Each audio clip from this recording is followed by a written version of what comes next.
What's up guys, Product Probes Christian back at you with another knife review. Got a neat one today by TAC-FORCE. This is the TF710 Speedster model. And let's see. Yeah, I can see why they call it the Speedster model. Let's go ahead and dive on in.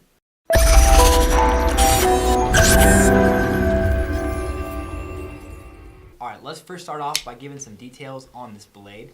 We've got your clip point blade right here. And what I mean by that is, if you start your finger up on the top of the blade right here, it's called your spine.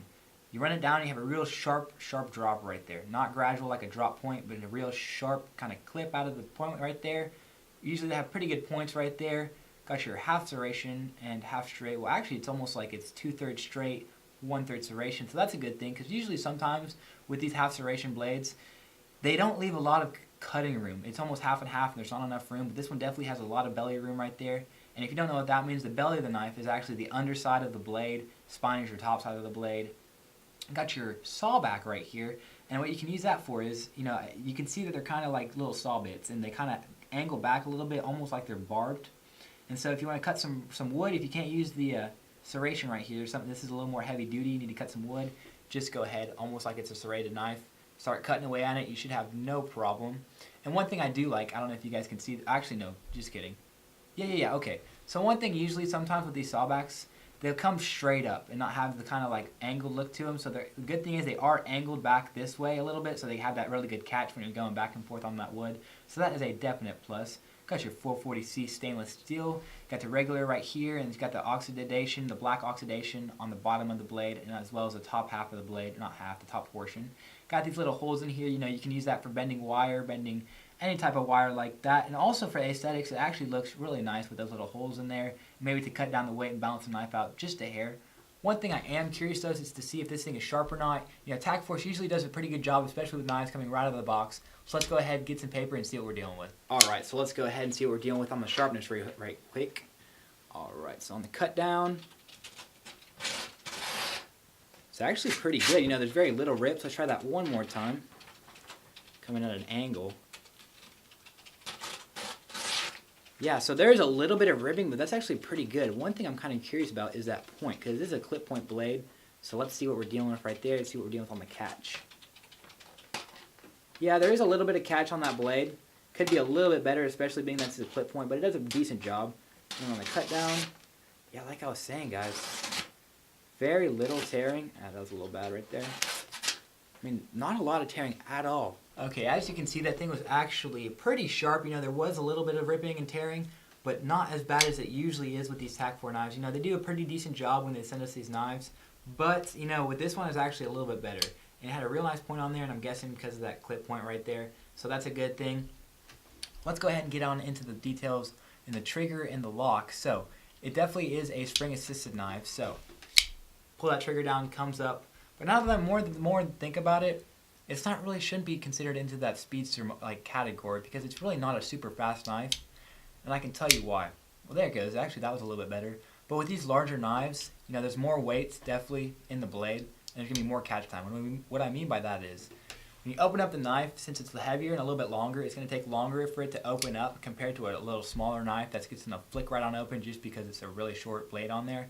So, with these bigger knives, they probably shouldn't add them to that speedster collections, but, I'm not going to complain. Pretty cool little knife here. And then you've got your Linerlock. So, I'll show you what I mean by a Linerlock. So, whenever your knife is fully open, you guys can see that little piece of metal sticking up in the blade right here. I'm going to point right here, and then I'm going to get it to where you guys can see it. You can see that little piece of metal sticking up. So, underneath these two plastic pieces, there's going to be two pieces of stainless steel that run on the, that's going to kind of run against the plastic on the underbellies right here. And one of the pieces, as you can see right there, is actually sticks up and opens or keeps that blade into place once you open it up. So you got to do is to get this knife to close again, you're going to have to push that piece of metal back down up against the plastic right there to get this knife to close on up. So it gives that knife a little more room to come back into the knife, but as you can see, there is that little piece right there. All you got to do, push that piece back onto in place where it should be, hugging up against that plastic, and close that knife right on up. One thing too about this knife is it's actually pretty lightweight, and I'm guessing just because it's got a plastic handle compared to something like aluminum or stainless steel. So one thing I'm kind of curious, because this is a pretty large knife, is how actually heavy this thing really is and how big this thing is. So let's go ahead, grab the scale, and grab the measuring stick and see what we're dealing with. Alright, let's go ahead and throw this thing on the scale. 5.43 ounces. That's actually pretty good. This is actually a rather large knife, probably 8.5 inches. But let's go ahead and see what we're dealing with the measurements on here. So fully opened with that glass breaker. Man, almost a 9.5 inch knife. You know, 5.4 ounces is really good. Length of the blade, you're gonna have about 1.25 inches of serration, and then a 2.5 inches of actual blades. So that's actually really good. Like I was mentioning earlier, you know, have a lot of cutting room, but also you have that serration right there, which is really nice. But total length of the blade, you're looking with 4 inches. Closed up, including that glass breaker, you're going to be dealing with 5 inches on the dot. So actually rather large knife. Alright, actually this is pretty lightweight, you know, 5.4 ounces, and it was a 9-inch knife. So that's actually really, really good. Continuing on with some of the details on this handle, it's got really, really good grip on here. I don't know if you guys can see this, but the textured pieces, it's almost like textured strips right up here that run along the knife, and it gives really, really good grip to the knife. You know, there's no finger holes or anything, but it actually has a pretty good feel to it. You know, I wish this trigger was kind of curved up a little bit to give a little bit better of a thumb ramp, but you know, not a big deal. It is a bigger knife, so it fits good in your hand, especially for you bigger guys with bigger hands. It's going to be a good fit for you. Defensive standpoint is a good thing. One thing only I really don't like, especially in the defensive standpoint, is going to be those glass breakers. You know, it's especially this one being that it's super pointy. Put your thumb on there, it's not super comfortable, but I guess in a fighting situation it really wouldn't matter. But that's good right there. Holds up good right here. And like I was saying, guys, you've got your glass breaker on the back right there if you get into a situation, you know, where you need to break some glass and get out of a bad situation. Just go like that up against the glass and you'll be good to go. Got your seatbelt cutter right here. You know, just think this knife's just loaded. We've got a bunch of stuff on here. Last but not least, you've got this pocket clip. And so far, this thing actually seems pretty beefy. So, yeah, I mean, I can barely even raise this thing with my fingers. It's going to stay in the pocket good, I can already tell, especially as you can see this dip right up here. It's going to stay secured in there very nicely. The pocket clip's also positioned very, very high up on the knife too. So there's going to be very, very little room sticking out, or very little knife sticking out of your pocket once you get it all the way down on in there. So let's go ahead and check it out in the pocket. Let's go ahead and slide this down in the pocket, see what we're dealing with. So slides in actually rather easily.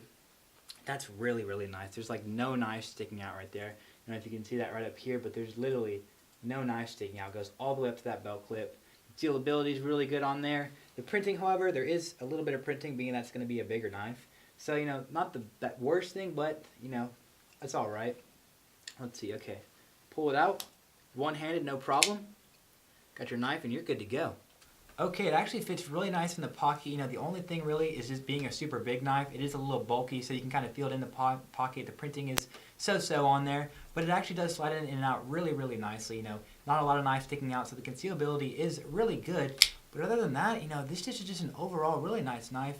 You know, only thing, I wish this plastic right here was, you know, aluminum. It'd definitely make it a lot more of a quality knife. It almost feels cheap, but it's not cheap. It's just, you know, kind of has that look to it just because it's plastic. But, you know, that was a little thing they could change on there. Really nice blade on here. Got your sawback, and it's actually really nice and sharp. You know, right out of the box, you know, sometimes TAC-FORCE does a so-so job with that. But with this one, it's actually really, really nice. It is a speedster model, but like I was saying, I really wouldn't classify it in the speedster model. I mean, it is fast, but definitely not speedster fast. But I mean, other than that, that's about it for the review, guys. I hope you guys enjoyed. And be sure to check out our Friday night knife giveaways. Every single Friday night, we're giving away knives just like this. All you got to do is go to the channel, subscribe, watch the videos, and I mean, it's just super simple. Check that out. We like to live stream on Friday night around 5, 6 o'clock. So hit the bell and keep you guys updated on when we're going to do that. But other than that, I hope you guys enjoyed the review. Be sure to like and subscribe, and we will see you in the next one.